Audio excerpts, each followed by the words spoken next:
here because you often need that defense early on. With this Jace, I am expecting the kind of phase rush against Solo, trying to kite each other out. We'll see. Yeah, what's exciting, you guys talked about on the dive that we're seeing a bit more Jace as well, bringing in that phase rush, so we'll see if they get aggressive. But knowing that C9 brought those aggressive lanes, or thinking they would, I'm glad to see FlyQuest has some that aren't going to be calling Santorin left and right saying, we need you. Oh, now we need you here, right? They're fighting us 1v1. We can't do this. Help, so awesome stuff. And let's see if they can self-serve in their lanes and let the junglers start to get into each other's dens here. Blabber on the Olaf, Santorin on the Lee Sin, as we're going to be watching that matchup for sure. Conqueror for both as we head on to the Rift. And it is going to be a phase rush Jace. Licorice now the leader of this, what is era of Cloud9 from the top side of the map. Very confident player, and the team has been able to get behind him here, definitely over the spring split, and just come together overall. It's an amazing team to watch a lot of the times, how they can distribute resources among so many pivotal players.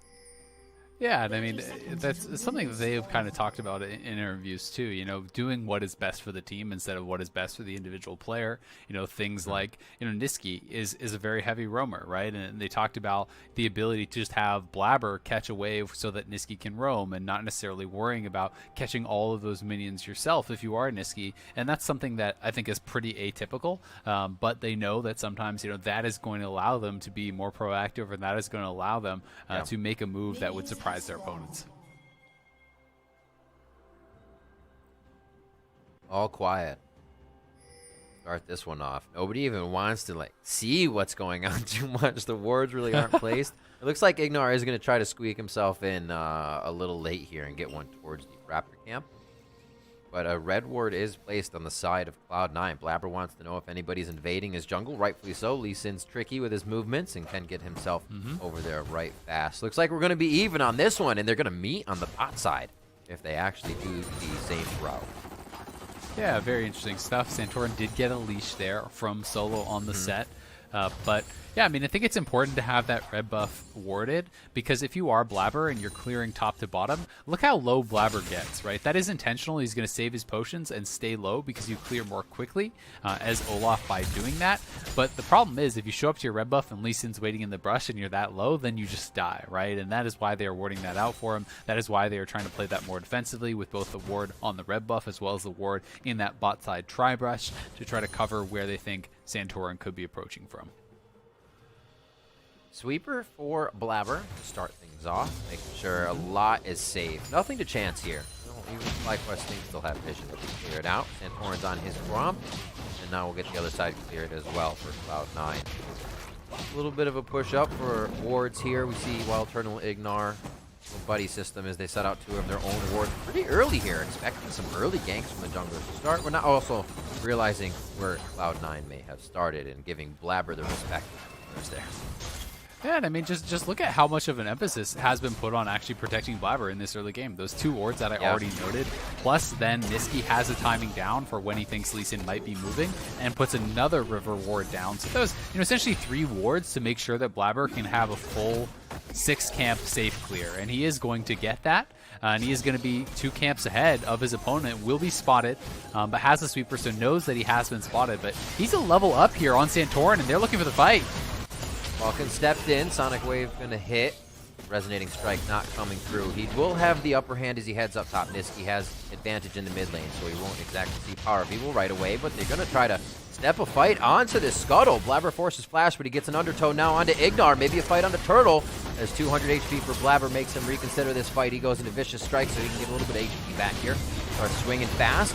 In goes Santorin, gets the safeguard back. This is a messy one. Niski's going to be in the fray with the clone, trying to tempt out FlyQuest. They get shots onto that one. The first blood's going over to Solo as he teleports down to the fight, but Cloud9 is not done. The double busts are going to be refreshed. They're coming back. Here comes Power of Evil, too. One way. The shield, the heals coming in for Set on that HP. Power of Evil now into the fight. Another shot onto Niski. He's going to be able to get, a double kill, actually, for Turtle. I thought it was the Gatling gun for Power of Evil, but FlyQuest has just pulled the rug out from under Cloud9, and a splash from Sven to end it all off. Niski somehow gets out alive. Oh my god, what a start to the game, Riv. 10 men fighting over that scuttle crab down on the bottom side. That was absolute insanity from FlyQuest and Cloud9 there. It looked like Cloud9 should have been the ones to come out on top because Nisqy had Prio in mid lane. He was the one that was able to make that roam first. But FlyQuest played it out very well. The earlier TP from Solo and then the delayed TP after Power of Evil had actually based to come back in and really change things around. And FlyQuest going to be feeling so good about that one. 3 kills to 1, and they already have some farm advantages to boot. And Solo able to clean up now on the top side as he gets back. Like you said, the farm now getting cleaned up. 2 kills for Turtle that go into the Ezreal. That's going to be great for power spike for him. Hopefully it can be utilized outside the lane as Licorice goes in hard here and gets so low with a bit of that phase rush push. We'll see the rest of how this early game pans out. And Torn feels great. 3 assists for him, and he was back and forth in the fight being utility, not really having to get in for any execution. But for an early game Lee Sin, that's fantastic. Usually you die right away when you try to get yourself in if the team is not on board.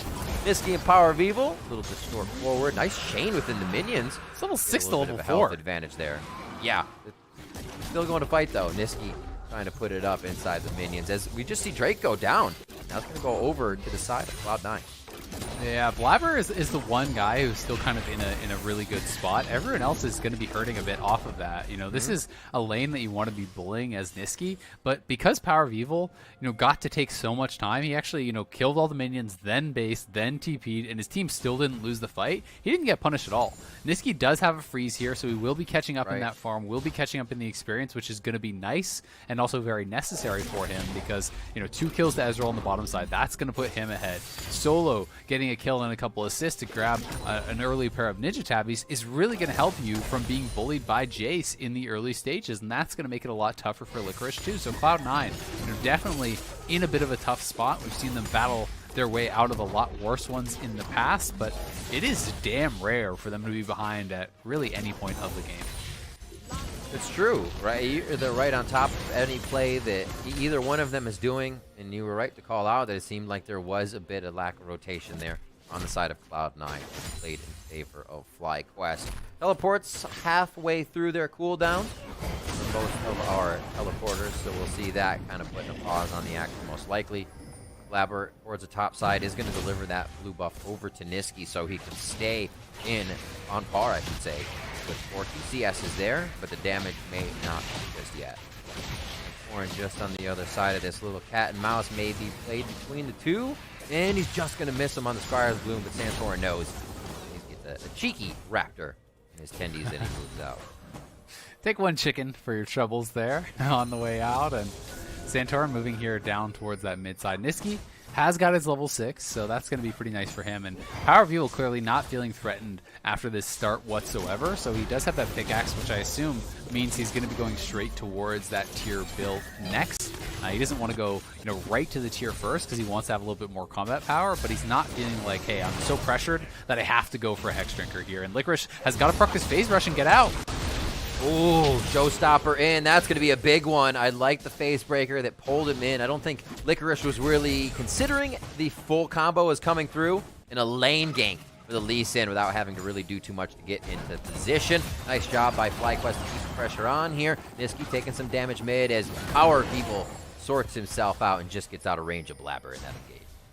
Yeah, great gank up on that top side. You hit the phase breaker, you pull him in, then you have the ultimate. That's as soon as you land that, it's an easy Q for Santorin. That is guaranteed. The ult from Lee Sin is guaranteed, and they have enough damage to just burst down this Jace, who has been put down a little bit by that gank and by that TP.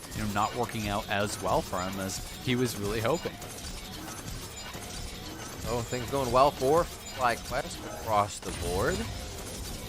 Being able to pull out that intensity we were hoping from both teams. I think you can really do the never count Cloud9 thing out, or out thing, I should say. But here is just a walk up. Santorin's doing Krugs. He said, hey, minion waves here. We definitely have an opportunity to get this to happen.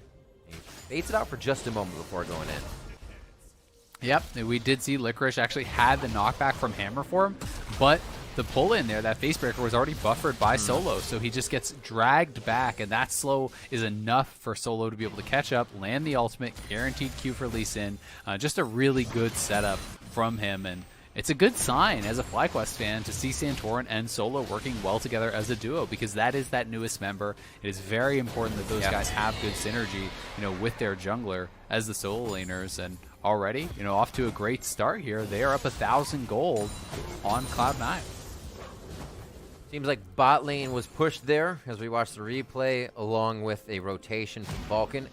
Rift Herald able to grab over the C9 side, and that's in the hands of Blabber. See, as we have 40 seconds left on our next Cloud Drake. Ocean first, Cloud. So Inferno or Mountain is going to be changing our Rift. Right now, I don't know if that's going to get too much attention as everybody gets back to the lane. Vulcan's going to join Sven there, 85 to 80 in that lane. We'll see if they can keep putting out the damage. Wild Turtle and Ignar really haven't seen too much action besides that Scuttle fight, where everybody was involved in the early part of the game. Yeah, that was a pretty spicy fight down there, and Ignar and Turtle after that going to be pretty happy to just kind of farm it up, right?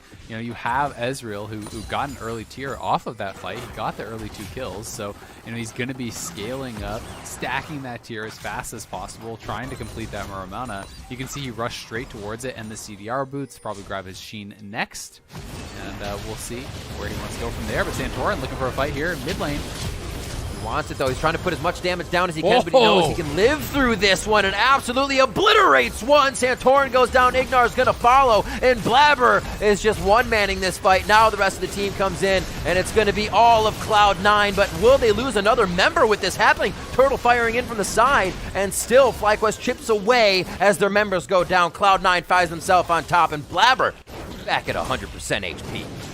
Blabber not backing down at all. The MVP there in the 1v2 just stands and fights. Nissi comes in, and they are not done. They want to dive Turtle here now. Vulcan going to try to set it up with the auto. Gets the root.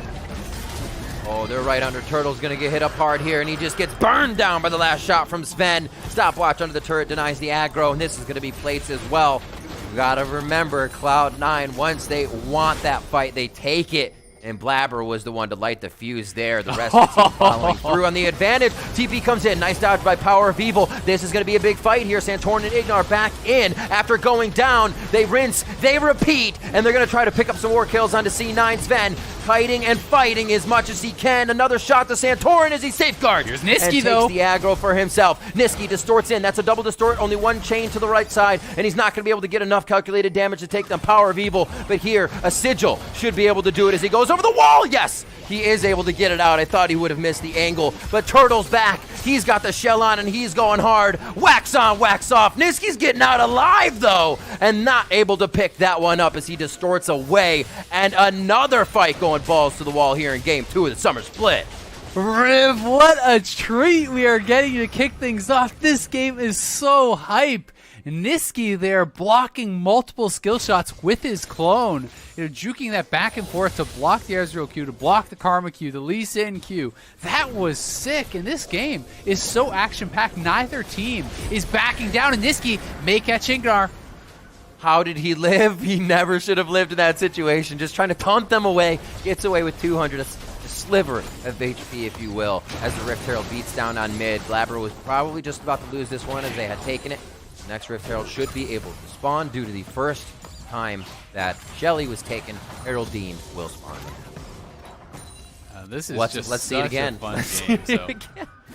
Yeah, this is starting off after the initial fight that Cloud9 had won. They look for this dive, and the dive is very well played here. Vulcan, just waiting, gets the guaranteed root auto. That allows him to land the hook for free, then dropping the stopwatch here to drop Tower Aggro to walk it out.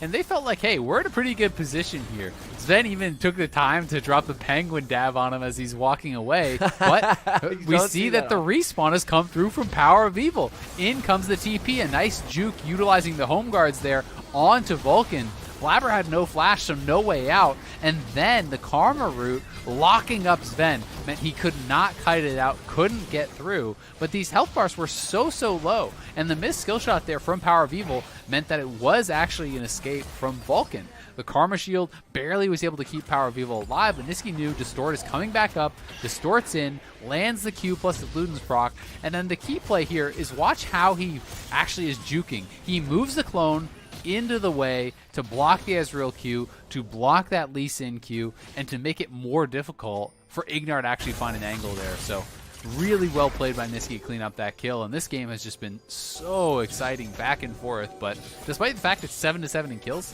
Cloud9 is up 2 dragons. They're up 2,400 gold somehow. Yep. Thanks to a lot of power farming, thanks to the Rift Herald cashing in on plates, and they are just doing Cloud9 things. You beat them in one fight, great. Let's fight again.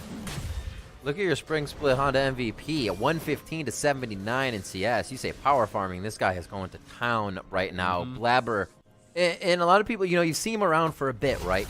Blabber's been this guy that's been there, but really only joining the team recently in the last few years from the academy side. Last split was the split he first started in and then got MVP. Where is his ceiling? We've been talking about ceilings a bit today, but I don't think we're even close to it. And again, he just gets first pick here for C9, priority on the fixing band, and he comes out firing on the Olaf. Even in that first 2v1 situation we saw, he didn't turn. He has been looking so damn good. There's a reason he has like an 80% win rate in LCS. And Niski on the roam. Will Solo take down? No, the Karma comes in. Ooh, safe. Shield comes out. That's the Ignite they're going to take out there. We see how much damage the Shock Blasts are doing.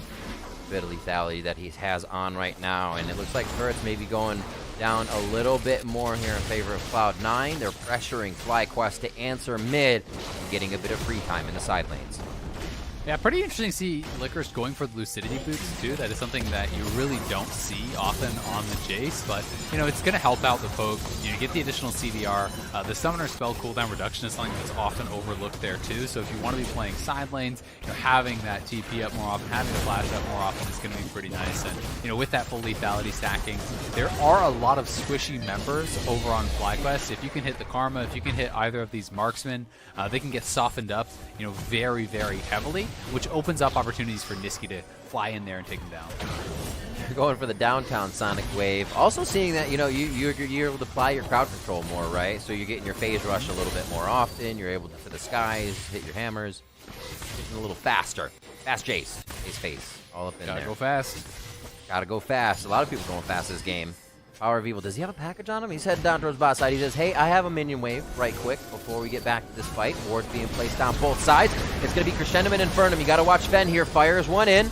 Not going to be the ultimate from him just yet. No, that was actually. He did not proc as much damage as I thought. Kind of just fizzled out.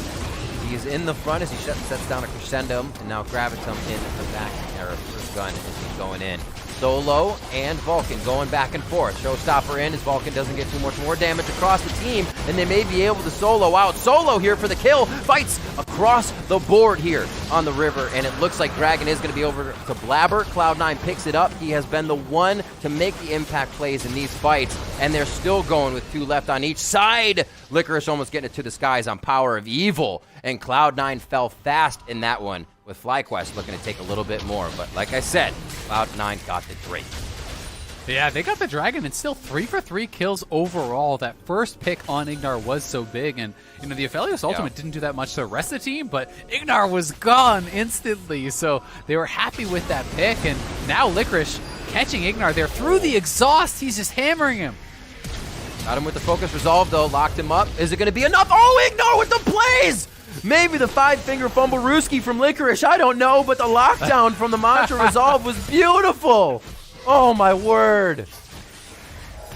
That was so good by Ignar. Licorice flashes in to finish him off, and he just flashes to the other side of the blast cone, and he gets out of there. Oh, my the exhaust word. saving Ignar, and that is Summoner down for Licorice, plus his life given over there, as he thought he had a catch, but ends up being the one going down. Those are you want to see that confidence from your teammates, right? You're like, sweet, he's in the jungle doing whatever. But that's the confidence that starts to chip away at that whole resource you're using. I don't know if Licorice is going to want these plays over and over. Teleport top now. They have a bit of help here with Blabber. Boy. Now it makes the difference if they're going fast to the skies. Doesn't quite hit, but Power People still taking the full damage, and he does go down. The question is answered, Riv. No, it doesn't end. Licorice is not tempering his aggression. And we'll see this fight one more time that got turned around. Did Vulcan just hook the wall and then hit him with the Rammus thumbs up? I'm pretty sure he did to start that off, but the Cook comes back up, straight in, ultimate through, very nicely done. And it actually looked like, you know, the fellow's ultimate hits the Karma as he died, so you kind of couldn't really see that damage, but Hook into Shock Blast, plus the axe coming through from Olaf, they just absolutely destroyed him. Sven having some trouble here, though, with his positioning. As Solo came through from the top, he didn't feel like he could actually run out through that direction, but then he's getting segmented off. So if you watch Sven, he just gets completely caught out here, hit with the Ezreal Q, Santorin bursts him down, but the Olaf is just unstoppable. Level 11, flashing in there, looking to take out Santorin, secures the dragon, almost kills him with the axe, and then in this final fight here, it's all about the missed Shock Blast. Licorice not quite able to finish off Power of Evil, would have easily had enough damage if he was able to land that Q, and then did end up overstaying a bit and get it taken down by Ignar. 11-11. We're going punch for punch here, Zale. As we mentioned before, though, Cloud9 has been able to keep a bit of that gold lead. The farming, the turrets, the structures are in their favor for some of that global gold on the map. So it looks like he may be able to get a drop on this one here. Nobody's close to him.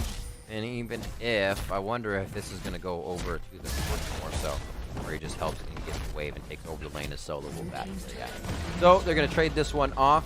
See how the split push starts to work here. You do have Jace on the top side of the map as we see a bit of the gold and how that's working out for both teams. Niski himself is going to get a buff. Somebody else, a player who has definitely come from a place of criticism, right, in his first split in the LCS, and kind of just shook that off, has always had a smile on his face, a dancer, if you will, very explosive. But he's definitely been showing up the past few splits, and he's definitely someone to be reckoned with.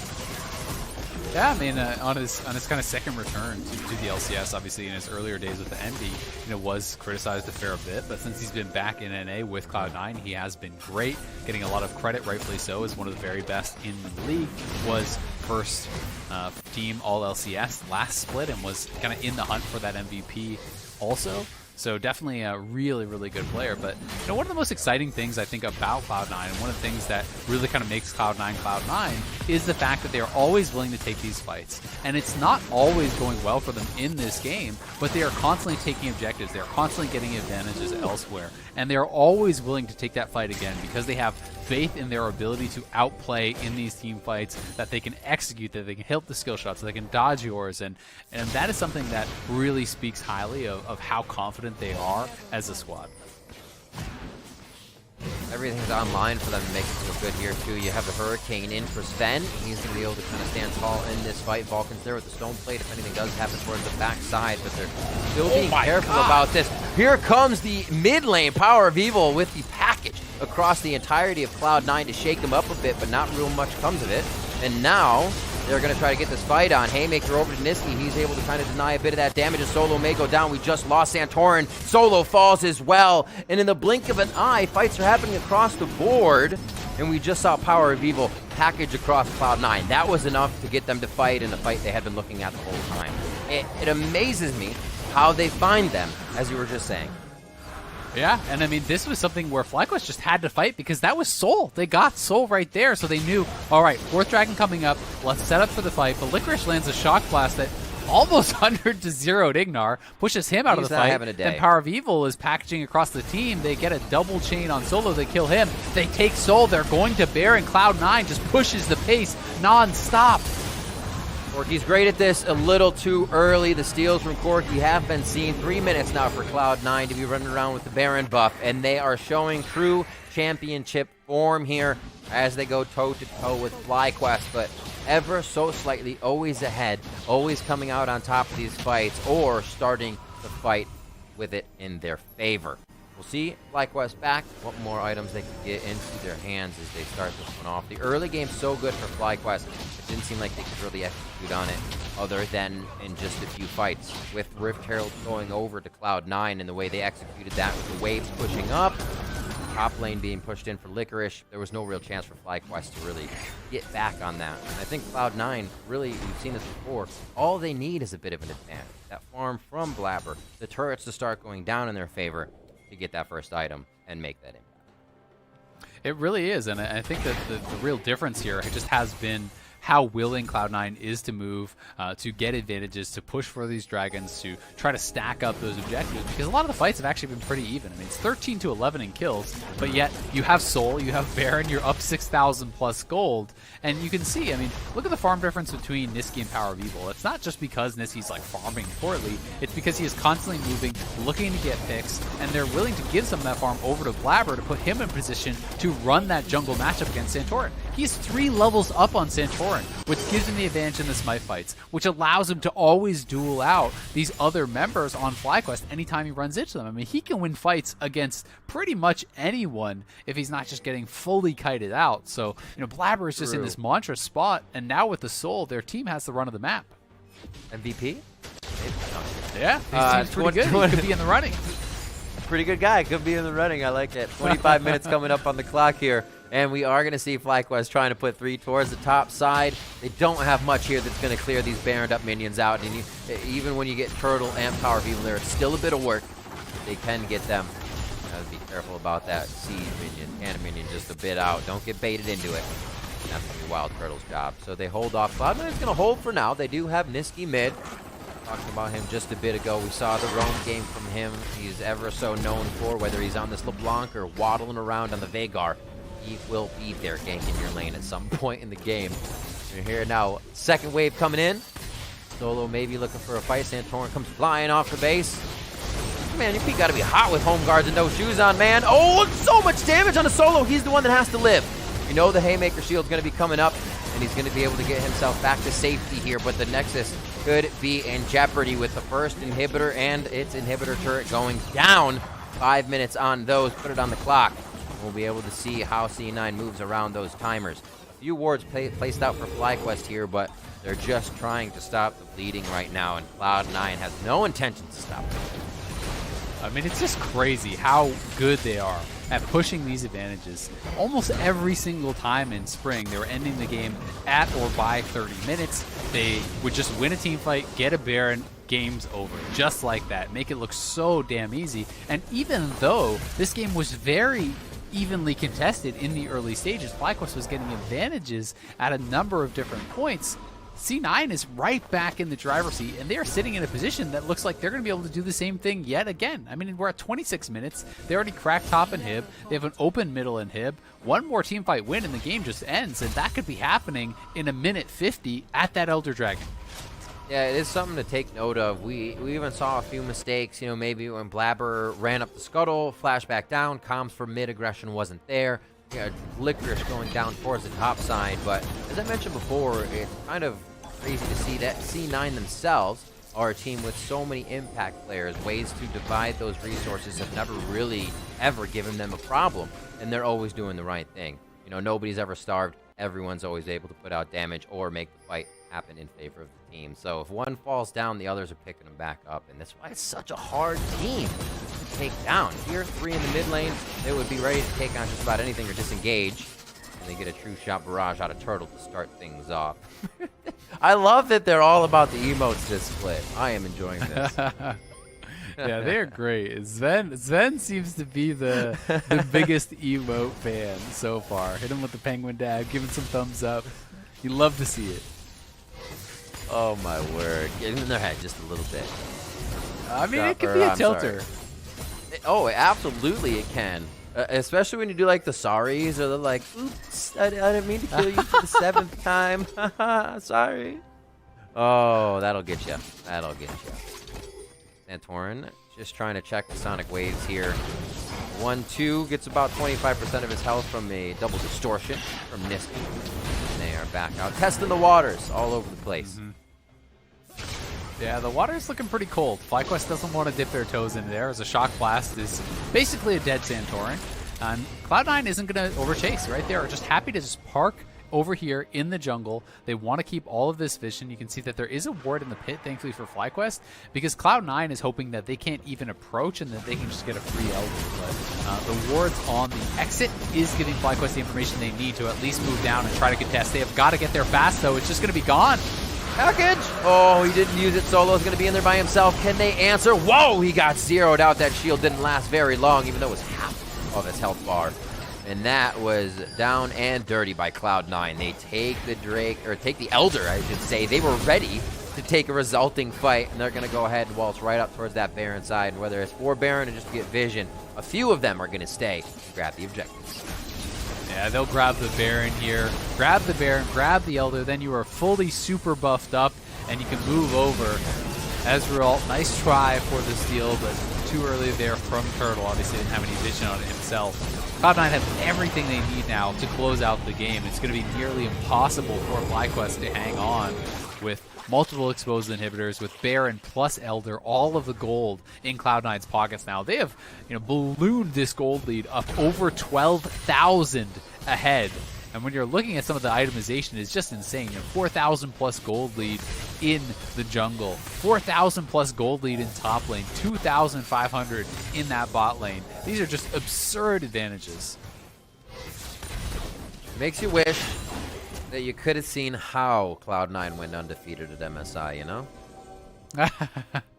They didn't lose. I'll tell you that much. They didn't lose, indeed. Here they are pushing down towards the bot side of the map. A 12,000 gold lead, as you were just mentioning. And they are going to use that to just keep banging on the front door of FlyQuest base. Inhibitor in the mid, going down. 30 seconds on the top one to respawn. Solo! Flank, last try. Coming in from downtown. He is so big on this flank, they can probably hear him pounded down the lane behind him. Here he comes. Trying to do it. Oh my god, Santorin didn't even last the blink of a second. And they're going to try to get into the fight. Solo again in there by himself, and he goes down fast. This is going to be the rest of FlyQuest doing what they can, but they are just getting lofted away. Back to the fountain, taken out left and right. Cloud9 will keep that championship reign going. Your spring split champs start off strong and start the summer split with a win here in the LCS. What do you know it? 30 minutes on the clock. Cloud9 taking their first win of the split.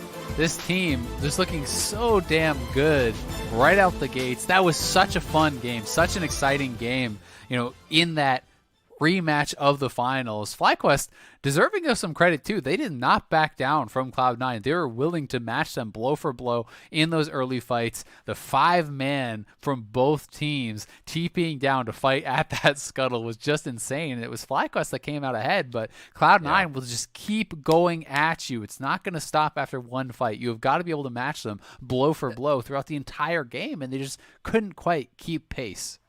That's the scary thing, right? You see this team that you can get a few kills on early game, and a lot of times, even in solo queue, you're like, it's early game. That doesn't matter. That's good. In professional, you can put a little more weight to it and say, sweet, this, they should use this, they should do that.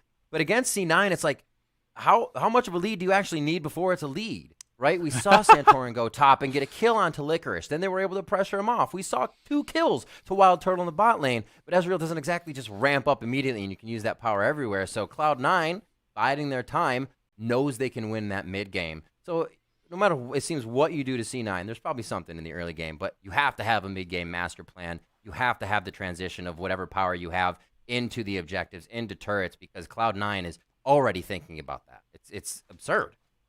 Exactly. I mean, this is the thing, right? This is why they looked more dominant than probably any team ever has before in the LCS, because there's not an obvious answer, Riv, right? They have 5 individual players that are at the top of their role. They have some of the strongest laners of any team in the league. They have, the best team fighters of any team in the league. They just don't have any obvious holes, right? And maybe they exist and someone has yet to kind of show them to us, and we'll see if someone can kind of rise to their level and really poke some holes into their gameplay. But for the most part, it really feels like your best chance at beating Cloud9 is constantly fighting them, trying to draft winning lanes, go right at them, and hope Cloud9 can't execute in some of those team fights, that you can take those advantages and snowball it, because Cloud9 is never going to back down from those team fights. And if you can punish them there, hey, maybe you can get a lead. But that is so much easier said than done, because they're just so damn good in these skirmishes and in these team fights.